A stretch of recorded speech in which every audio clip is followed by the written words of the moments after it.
கர்த்தருடைய பரிசுத்த நாமத்துக்கு மகிமை உண்டாவதாக. இன்றைக்கு நாம் சங்கீதம் 69வது அதிகாரம் 16வது வசனத்தின் கடைசி பகுதியை தியானிப்போம். உமது உருக்கமான இரக்கங்களின்படி என்னை கடாட்சி தரலும். இங்கிலீஷ்ல அதுக்கு எப்படி கொடுத்திருக்குன்னா, turn unto me according to the multitude of thy tender mercies.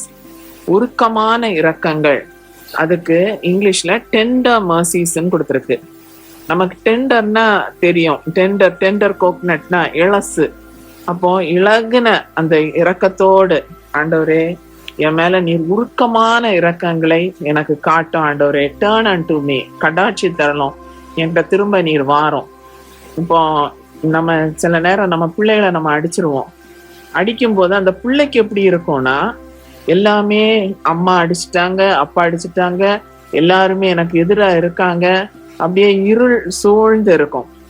அப்புறம் கொஞ்ச நேரம் அந்த புள்ள அப்படியே அழுது அப்படி ஒதுங்கி ஒரு இடத்துல பாவமா உட்காந்துட்டு இருக்கும்போது பெற்றார் என்ன பண்றாங்க, போய் மனம் உருகி அந்த புள்ள ரொம்ப ஃபீல் பண்ணுது, ஒரு ரொம்ப டிப்ரெஷனுக்குள்ள போற மாதிரி இருக்கு, ரொம்ப ஃபீல் பண்ணுதுன்றப்போ பேரண்ட்ஸ் போய் கிட்ட போய் உட்கார்ந்து உருக்கமாய், இல்ல மக்களே நீ இதனாலதான் இப்படிதான், நீ இந்த விஷயத்துல நீ திருந்தி ஆகணும். அப்ப பெற்றார் அந்த இடத்துல உருக்கமா இறங்கி, சில பெற்றார் என்ன பண்றாங்க, சரி இன்னைக்கு பிள்ளைய நான் அடிச்சுட்டேன், வா வெளியில நான் கூட்டிட்டு போறேன். அந்த புள்ள கேட்டது முன்னால எப்பமோ கேட்டு வாங்கி கொடுக்க கூடாதுன்னு டிசைட் பண்ணதை கூட அவங்க என்ன பண்ணிடுறாங்க, 1க்கு 4 வாங்கி கொடுத்து அந்த பிள்ளைக்கு ஒரு பெரிய சந்தோஷத்தை உண்டாக்கி விடுறாங்க. இதே போல நம்முடைய வாழ்க்கையிலும் பார்க்கும்போது சில நாட்கள் இருள் நம்மை சூழ்ந்து இருக்கும், ரொம்ப மிகுந்த வேதனையில, மேபி நம்ம ஆண்டவருடைய காரியங்கள்ல லேக்கா இருப்போம், அதனால தேவ கோபத்திற்கு நம்ம ஆளாகி இருந்திருப்போம். இப்ப என்னன்னா, இந்த மன உருக்கம் எங்க வெளிப்படுதுன்னா, சங்கீதம் 77:9 சங்கீதக்காரர் சொல்றாரு, கோபத்திலே தமது உருக்கமான இரக்கங்களை அடைத்து கொண்டாரோ என்றேன். அவர் கோபப்பட்டுட்டு அந்த அவர்கிட்ட இருந்து எனக்கு கிடைக்கக்கூடிய அந்த உருக்கமான இரக்கத்தை எல்லாம் அடைச்சிட்டாரோ அப்படின்னு திகச்சு அந்த ஒரு சென்டென்ஸ் வருது. அப்போ நம்முடைய வாழ்க்கையிலையும் நம்ம பார்க்கும்போது சில நேரங்கள்ல ஆண்டவர் இரக்கம் காட்டலையா, நான் இப்படி இருக்கிறேனே, ஆண்டவர் என்ன பார்க்கலையா, நம்ம புலம்புகிற சூழ்நிலைகள் வரலாம். அப்போ நம்ம ஆண்டவர் இதை மறக்க கூடாது, ஆண்டவர் மன உருக்கமாய் இறங்குகிற தேவன், இரக்கத்தில் ஐஸ்வர்யம் உள்ளவர்னு இருக்கு. அப்போ அவ்வளவு அவருடைய இரக்கங்கள் மகா பெரியதுன்னு இருக்கு. அந்த இரக்கமே அவ்வளவு இருக்கும்போது உருக்கமான இரக்கங்கள்னால அவர் மனம் உருகி, அவர் நோந்து, ஐயோ என் பிள்ளைய நான் இப்படி கோபப்பட்டுட்டேனே அப்படின்னு மனம் உருகி அவர் நம்மேல் இரக்கம் காட்டுகிறார். இந்த ஏசாயால ஒரு வசனம் இருக்கு, இமைப்பொழுது உன்னை கைவிட்டேன், ஆனாலும் உருக்கமான இரக்கங்களால் உன்னை சேர்த்து கொள்ளுவேன். நான் கொஞ்சம் ஒரு நிமிஷம் தான் நான் உன்னை கைவிட்டேன், ஆனா அதுவே நம்மளால தாங்கிவிட முடியல, வேதனைப்படுகிறோம், அங்கலாய்க்கிறோம், என்ன பண்ணணும்னு அடுத்த நெக்ஸ்ட் எப்படி ப்ரொசீட் பண்ண ஒண்ணுமே தெரியாம நம்ம அலறோம். ஆனா ஆண்டவர் சொல்ல, நான் உருக்கமான இரக்கங்களால் உன்னை சேர்த்து கொள்வேன். இது உலகத்துல எந்த மனுஷனாலும் முடியாத ஒரு காரியம். நம்ம பல விதங்கள்ல நம்ம நெருக்கப்படலாம், ஆனா ஆண்டவர் சொல்றாரு, உருக்கமான இரக்கத்தினால நான் உன்னை சேர்த்து கொள்வேன்.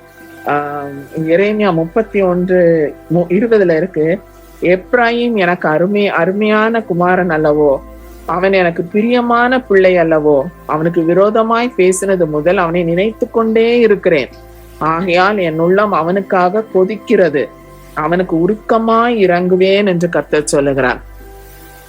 நான் அவனுக்கு விரோதமா சொல்லிட்டேன், கோபத்துல ஏதோ ஆண்டவர் நம்ம சில நேரங்கள்ல நம்ம கர்த்தருக்கு கீழ்ப்படியாமல் இருக்கும்போது, தேவனை விட்டு தூரம் போகும்போது நம்மை சிட்சித்து போதித்து உணர்த்துகிற தேவன். அப்போ அப்படி இருக்கும்போது அவர் காயப்படுத்தி காயங்கட்டுகிற தேவனா இருக்கிறார். இப்படிப்பட்ட சூழ்நிலைகளை நம்ம கடந்து வரும்போது ஆண்டவரே நம்ம சூழ்நிலையை பார்த்து ஆண்டவர் சொல்றாரு, நான் அவனை நினைச்சுக்கிட்டே தான் இருக்கேன்.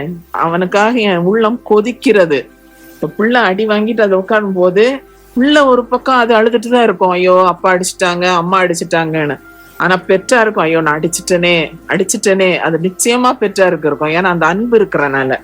அப்ப ஆண்டவர் சொல்றாரு, அவனுக்கு உருக்கமாய் இறங்குவேன்.